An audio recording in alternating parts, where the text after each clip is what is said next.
झगड़ा हो एक जना भी करता एक जना पर्ची बसो है वो गुटका वाली हाय कैसे कैसे होता है अपनदारी गुटका वाली हाय कैसे कैसे होता है अपनदारी जरदा तमाकू काड़ा होएगे चूना आई वे डोकरा मा घुंगरू बदे डोकरी मा ढोना चेलुम झारी का कैसे कैसे होता है अपनदारी ए चेलुम झारी का कैसे कैसे होता है अपनदारी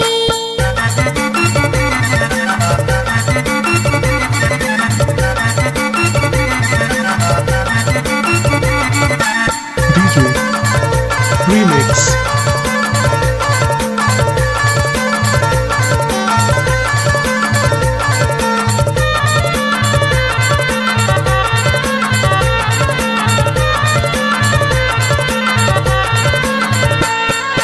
संगन संग बैठे के बनते गाली हाय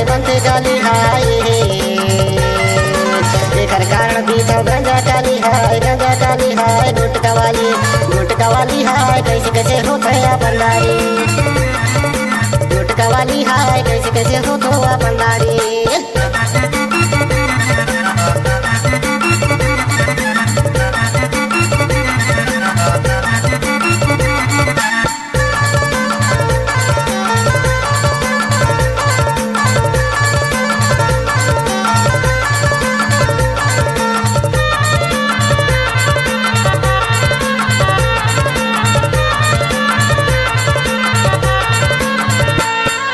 गांजा पियन के खासी बाड़ी हाय रे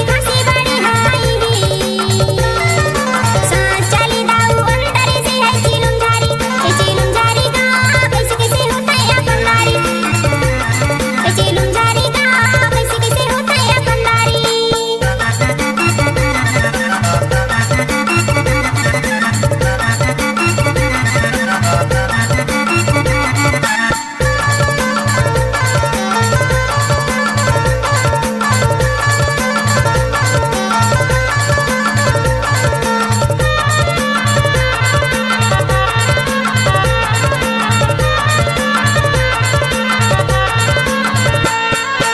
अमल्ला की सता एकर खायट के